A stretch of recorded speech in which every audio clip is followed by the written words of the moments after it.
नमस्कार, आप देख रहे हैं न्यूज वन इंडिया। मैं हूं आपके साथ कीर्ति बिंदल और बुलेटिन का आगाज बड़ी खबर के साथ करें गोरखपुर से। प्रयागराज में हुए हत्याकांड को लेकर के बड़ा अलर्ट।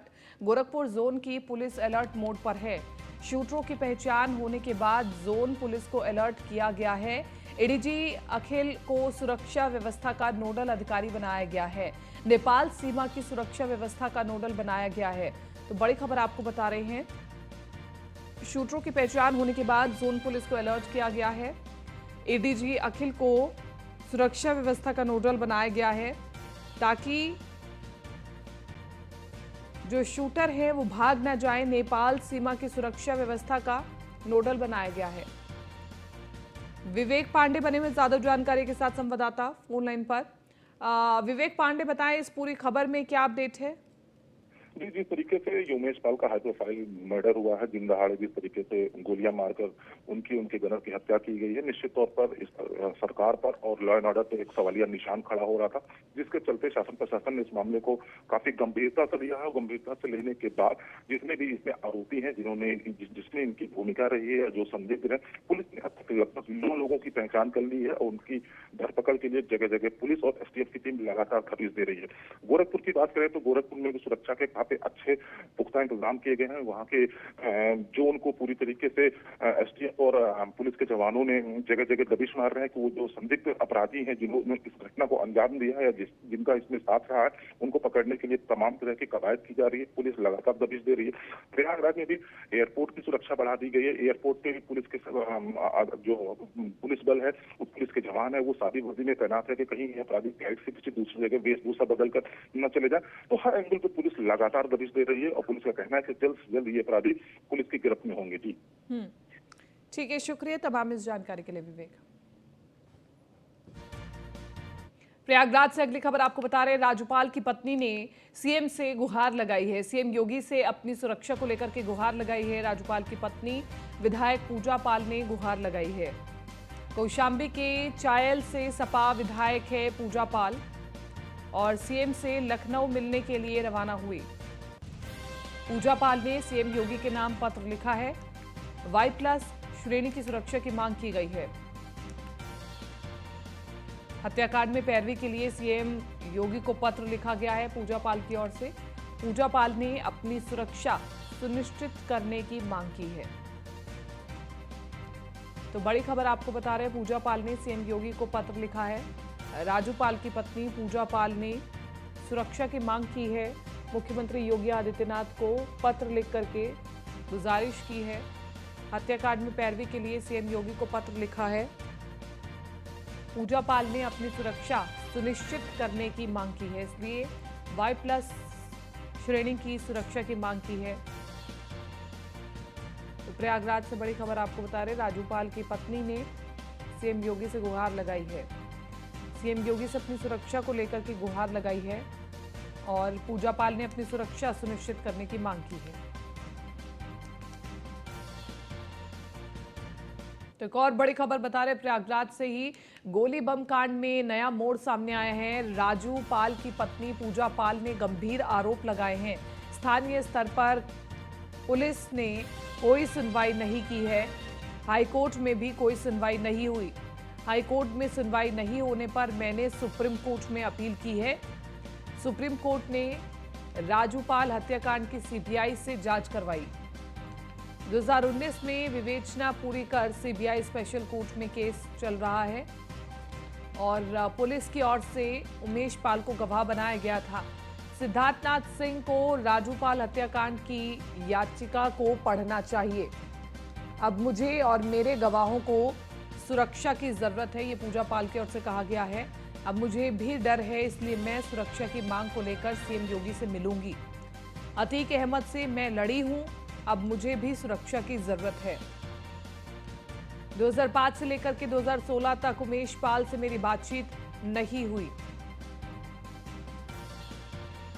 तो बड़ी खबर है, सुप्रीम कोर्ट ने राजूपाल हत्याकांड की सीबीआई से जांच करवाई। 2019 में विवेचना पूरी कर सीबीआई स्पेशल कोर्ट में केस चल रहा है और पुलिस की ओर से उमेश पाल को गवाह बनाया गया। तो सिद्धार्थनाथ सिंह को राजूपाल हत्याकांड की याचिका को पढ़ना चाहिए। और अब मुझे और मेरे गवाहों को सुरक्षा की जरूरत है, ये पूजा पाल ने कहा।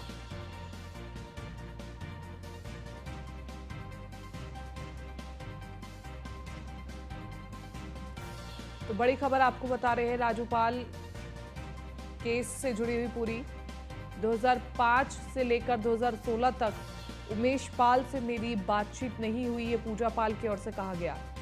हाईकोर्ट में सुनवाई नहीं होने पर मैंने सुप्रीम कोर्ट में अपील की। सुप्रीम कोर्ट ने राजू पाल हत्याकांड की सीबीआई से जांच करवाई और 2019 में विवेचना पूरी कर सीबीआई स्पेशल कोर्ट में केस अब चल रहा है। इस बीच मुझे और गवाहों को सुरक्षा चाहिए। सिद्धार्थनाथ सिंह को राजूपाल हत्याकांड की याचिका को पढ़ना चाहिए। अब मुझे और मेरे गवाहों को सुरक्षा की जरूरत है।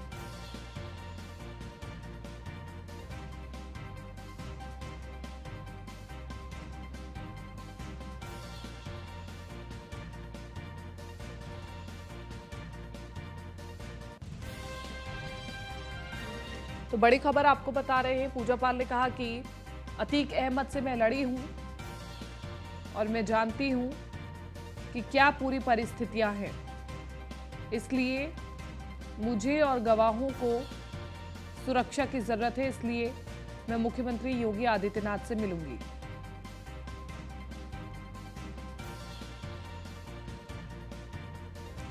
चलिए आपको ट्वीट भी दिखा देते हैं मायावती की ओर से इस पूरे मामले में क्या कहा गया है। प्रयागराज में राजूपाल की वर्ष पहले हुई हत्या के मुकदमे का अहम गवाह अधिवक्ता उमेश पाल व उनके गनर की हत्या के मामले में अतीक अहमद के लड़के एवं उनकी पत्नी के ऊपर एफआईआर दर्ज किए जाने की भी सूचना प्रकाशित हुई है, ये मायावती की ओर से कहा गया।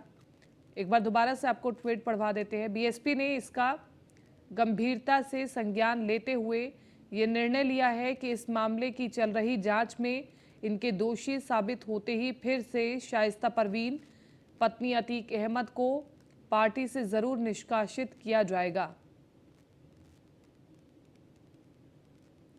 और यह बात भी सर्वविदित है कि अतीक अहमद समाजवादी पार्टी का ही प्रोडक्ट है, जिस पार्टी से वो एमपी व एमएलए आदि भी रहा है।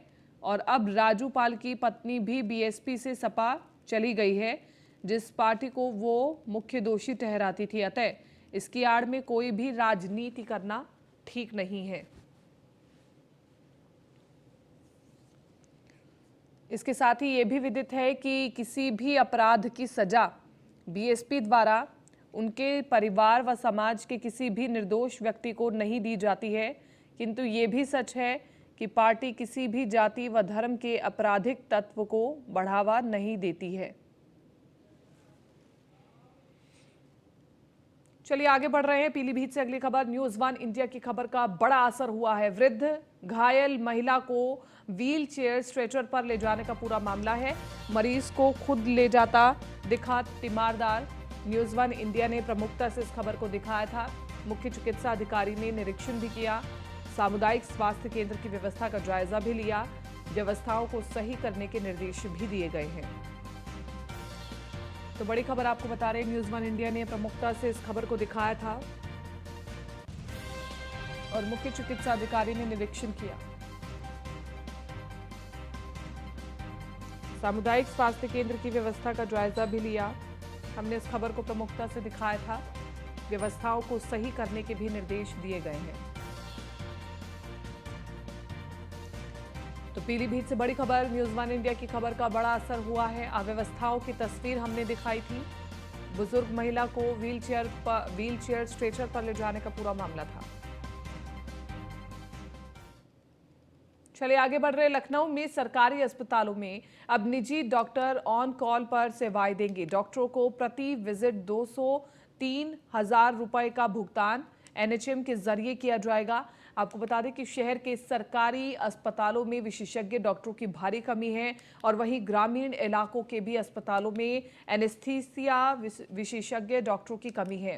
राजधानी की 19 सीएचसी में 16 एनेस्थीसिया विशेषज्ञ तैनात हैं। राजधानी के जो सरकारी अस्पताल हैं अब उन अस्पतालों में ऑन कॉल निजी डॉक्टरों की भी सेवाएं ली जाएंगी, क्योंकि देखा जा रहा है कि तमाम ऐसे अस्पताल हैं जहां पर विशेषज्ञों की कमी है, जिसके चलते इलाज में परेशानी आ रही है। खास तौर पर जो शहर के ग्रामीण क्षेत्र के जो इलाके हैं वहां पर जो सीएससी हैं वहां पर विशेषज्ञों की भारी कमी, जिसके चलते इलाज जो है समय पर नहीं मिल पाता। निश्चित तौर पर अब एक मुहिम चलाई जा रही है, एक कार्य योजना बनाई गई जिसके तहत निजी जो डॉक्टर होंगे उनको ऑन कॉल बुलाया जाएगा और उस ऑन कॉल उनके आने एक विजिट के लिए उनको 2 से 3 हज़ार रुपए का भुगतान भी किया जाएगा। लखनऊ से न्यूज़ में अश्विनी कुमार से निखिल के साथ। और खबर गाजीपुर से है, जहां रविवार को चित्रकूट पुलिस गाजीपुर पहुंची। मामला मऊ के सुभाषपा विधायक अब्बास अंसारी की पत्नी निकहत बानो द्वारा जेल नियमों की अनदेखी के मामले में चित्रकूट पुलिस मोहम्मदाबाद स्थित आवास पर पहुंची और परिवार के सदस्यों से पूछताछ की है। इस दौरान मौके पर पूर्व विधायक शिबगतुल्लाह अंसारी भी मौजूद रहे। हालांकि पुलिस ने किस किस से पूछताछ की है इसकी पुष्टि नहीं हो सकी है, लेकिन अब्बास अंसारी के बड़े चाचा पूर्व विधायक शिबगतुल्लाह अंसारी घर पर मौजूद दिखे। और वहीं मोहम्मदाबाद में कार्रवाई पर किसी का आधिकारिक बयान नहीं आया है, लेकिन सूत्रों की माने तो निकहत बानो और उनके ड्राइवर से संबंधित पूछताछ के बाद पुलिस ने कुछ जरूरी कागजात भी घर से तलाशी और पूछताछ में लिए हैं।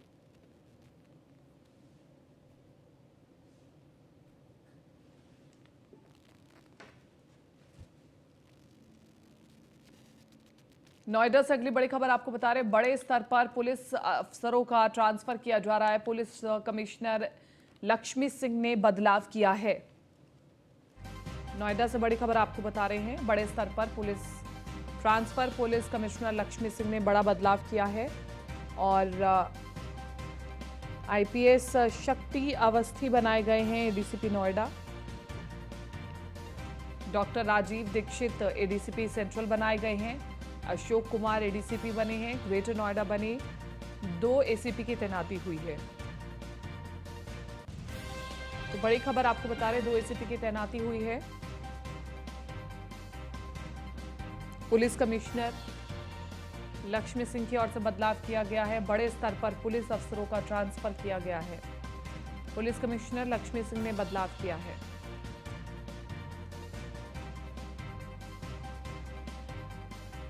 और अब खबर सुल्तानपुर के लंभुआ से आपको बता रहे हैं, जहां पर जफरापुर में जंगली सुअरों का आतंक देखने को मिल रहा है। गोमती नदी के किनारे के गांव में इन जंगली सुअरों को लेकर भय का माहौल बना हुआ है।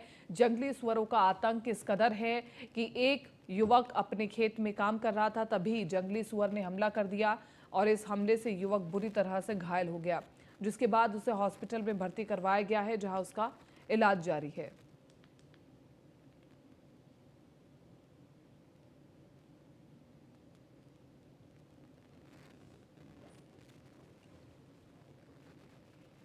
बुलंदशहर से अगली खबर आपको बता रहे, श्रम विभाग में फर्जी शादियों को लेकर के बड़ी कार्रवाई।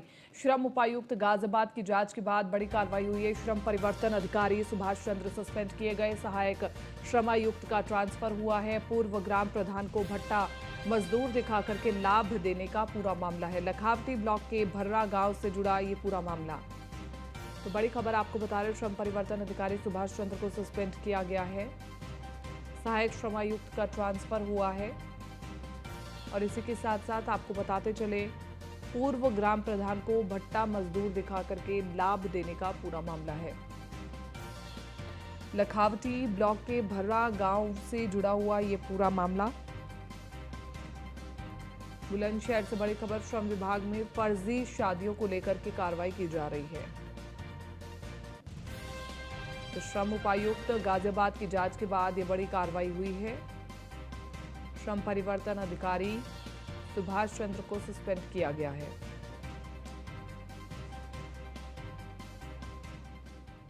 अंबेडकर नगर में लुटेरों का आतंक, दूल्हे के पिता के हाथ से बैग छीनकर फरार। लुटेरों ने दूसरी बार दिया इस तरह की घटना को अंजाम। ताहिरापुर नगर क्षेत्र का ये पूरा मामला बताया जा रहा है, जहां पर लुटेरों का आतंक देखने को मिल रहा है। दूल्हे के पिता के हाथ से बैग छीन करके फरार हो गए लुटेरे।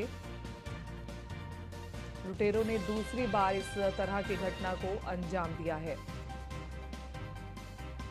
तो ताहिरापुर नगर क्षेत्र का पूरा मामला बताया जा रहा है।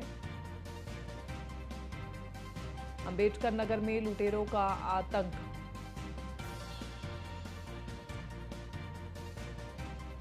बड़ी खबर आपको बता रहे, दूल्हे के पिता के हाथ से नोटों वाला बैग लेकर के फरार हो गए चोर।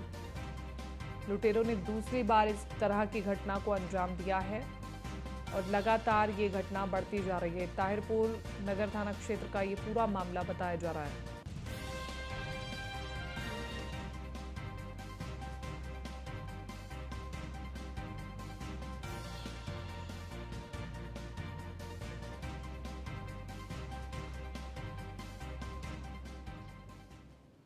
मेरठ से अगली बड़ी खबर, ट्रैफिक व्यवस्था बदहाल। नेशनल हाईवे नंबर 58 पर लगा जाम, कई किलोमीटर तक लंबा जाम लगा, घंटों रेंगती रही गाड़ियां। शाम के बाद ट्रैफिक पुलिस रोड से हो जाती है गायब।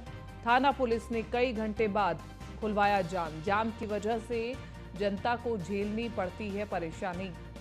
तो बड़ी खबर आपको बता रहे हैं, शाम के बाद ट्रैफिक पुलिस रोड से गायब हो जाती है। थाना पुलिस ने कई घंटों के बाद जाम को खुलवाया है।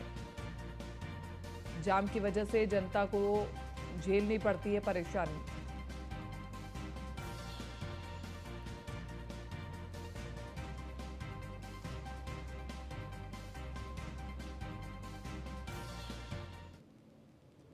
और अमरोहा से अगली बड़ी खबर आपको बता दें, जमीनी विवाद में जमकर मारपीट हुई। दो पक्षों में जमकर पथराव हुआ। लाठी डंडे से मारपीट और पथराव का वीडियो वायरल हो रहा है।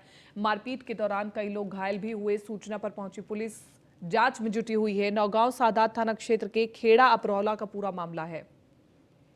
तो बड़ी खबर आपको बता रहे हैं, शाम के बाद ट्रैफिक पुलिस रोड से हो जाती है गायब। थाना पुलिस ने कई घंटों बाद जाम खुलवाया। तो ट्रैफिक व्यवस्था बदहाल, नेशनल हाईवे नंबर 58 पर लगा जाम।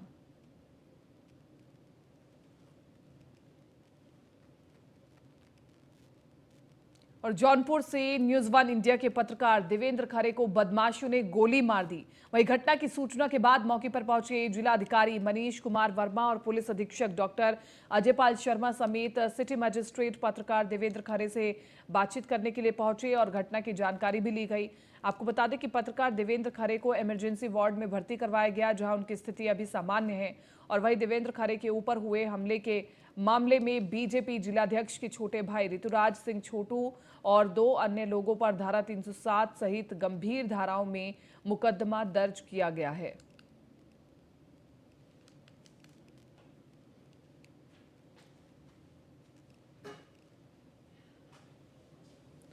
अभी कुछ समय पहले ये सूचना प्राप्त हुई थी कि देवेंद्र खरे जो हैं इनके ऊपर किसी के द्वारा हमला किया गया, जिसमें कि अभी फ़िलहाल इनको उपचार के लिए हॉस्पिटल में एडमिट करवाया गया है।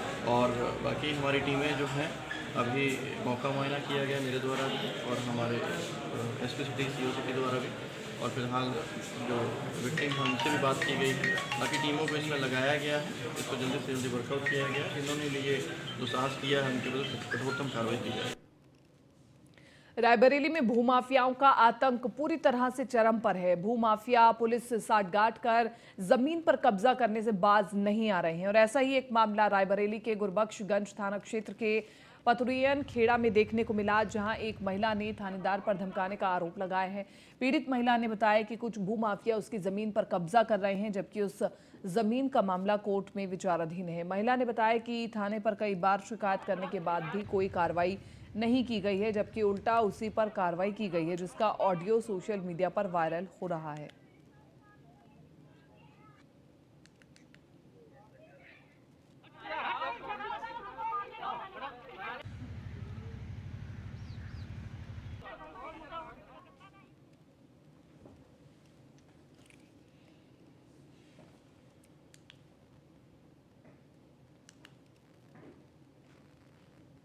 मेरठ में होली पर शराब माफियाओं की खेर नहीं। होली पर सक्रिय होने वाले शराब माफियाओं के गांव को पुलिस ने चिन्हित किया है, जहां पकड़े जाने पर माफियाओं पर सख्त एक्शन होगा। एसएसपी रोहित सिंह साजवान ने कहा कि जिले के अंदर अति संवेदनशील इलाकों में नजर रखी जाएगी। साथ ही नगर और देहात के अति संवेदनशील इलाकों में अतिरिक्त पुलिस बल की तैनाती की जाएगी।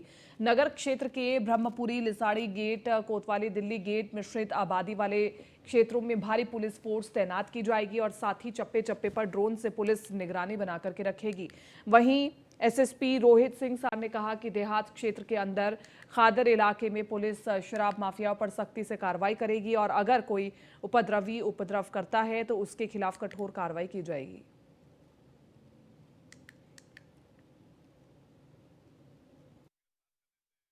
होली का त्यौहार नज़दीक है, उसी को लेकर के मेरठ पुलिस की क्या तैयारियां चल रही हैं, फिलहाल हमारे साथ बातचीत करने के लिए एसएसपी रोहित सिंह सजवान मौजूद हैं। सर, किस तरह से होली की तैयारियां चल रही हैं और कितनी जगहों पर होली दहन होनी है, और जिस तरह से माफिया लगातार सक्रिय हो जाती है, होली के नज़दीक आती है, उन पर किस तरह से शिकंजा कसा जाएगा? 8 मार्च को होली का जो त्यौहार है उसके दृष्टिगत हमारे यहाँ लगभग 1536 जो होलिका दहन के स्थल है, इसमें शहर और देहात मिला के दोनों ही जगह होलिका दहन का आयोजन इसमें किया जाता है। और इसमें कुछ थाना क्षेत्र हमारे संवेदनशील हो जाते हैं मिश्रित आबादी के दृष्टिगत, और साथ ही साथ हमारे यहाँ जो देहात से लगा हुआ क्षेत्र जो खादर का क्षेत्र है, वहाँ पर पूर्व में शराब की शिकायतें भी उसमें आती थी, तो इस वजह से वहाँ पे लगातार ये अभियान चलाया जा रहा है और सभी पे ड्रोन की से भी निगरानी की जाएगी देहात के क्षेत्रों में जहाँ पर खादर के जो गांव हैं। और इसके अलावा जो पूर्व में लोग जेल गए हैं अवैध शराब बनाने में, उनके विरुद्ध भी सत्यापन की कार्रवाई की जा रही है, उनके विरुद्ध भी कार्रवाई हो रही है। और इसमें 2 मुकदमे हमने पूर्व में गैंगस्टर एक्ट के पूर्व में दर्ज किए हैं अवैध शराब बनाने वालों के ऊपर। इसी तरह से लगातार इसमें होली के त्यौहार तक सभी लोगों के ऊपर कार्रवाई की जाएगी। और जो होली का त्यौहार है इसके दृष्टिगत जगह जगह पर चेकिंग और पिकेट के पॉइंट आइडेंटिफाई किए गए जो जहाँ पर लगातार चेकिंग की जाएगी। सर, जो अति संवेदनशील इलाके हैं, क्या वहाँ पर ड्रोन के माध्यम से भी होली पर नज़र बनाएगी पुलिस? हमारे यहाँ जो 4 जुलूस हमारे यहाँ निकलते हैं उसमें, तो जुलूस के लिए भी ड्रोन से निगरानी की जाएगी। साथ ही साथ जो मिश्रित आबादी के क्षेत्र है वहाँ पर भी पैदल गश्त करके और वहाँ के लोगों से शांति समिति के माध्यम से वार्ता की जाएगी। सर, जिले के अंदर कौन कौन से क्षेत्र को अति संवेदनशील और संवेदनशील इलाके में चिन्हित किया गया है? इसमें हमारे जो पुराने क्षेत्र हैं जहाँ पर विगत वर्षों में कोई घटना होली के त्यौहार पे हुई होगी, ऐसे सभी क्षेत्र उसमें आइडेंटिफाई किए जाते हैं। खासकर हमारे जो पुराने क्षेत्र हैं कोतवाली, ब्रह्मपुरी के इस तरह के जो क्षेत्र हैं वो हमारे संवेदनशील इलाके में आते हैं। सर, शराब तस्करों पर किस तरह से शिकंजा कसा जाएगा? होली के नज़दीक आते ही शराब तस्करी बढ़ा देते हैं, उसको लेकर के किस तरह से पुलिस कार्रवाई करेगी? इसमें एक तो हमारी जो संयुक्त टीम है, जो आबकारी, पुलिस और राजस्व की जो टीम होती है, ये तीनों ही मिलकर इसमें कार्रवाई करती हैं। साथ ही साथ हमारे जो पिछले 10 वर्षों में जो आबकारी के मुकदमे एक्साइज एक्ट के अंतर्गत पंजीकृत किए गए हैं, ऐसे सभी लोगों का सत्यापन किया जा रहा है। और ऐसे हमने 50 गांव जो छांटे हैं उसमें लगातार पुलिस वहां पे जाके छानबीन करती है। तो होली को लेकर के जिस तरह से जो शराब माफिया हैं या फिर जो अन्य हुड़दंगी हैं, उन पर पुलिस सख्ती से एक्शन करने के लिए पहले से ही तैयार है। टीम लगा करके अलग अलग जगहों पर जांच की जा रही है, साथ ही मेरठ पुलिस का एक्शन देखने को मिलेगा। मेरठ से अतुल शर्मा की रिपोर्ट, न्यूज़ 1 इंडिया। फिलहाल इस बुलेटिन में मेरे साथ इतना ही। आप बने रहिए न्यूज़ 1 इंडिया के साथ।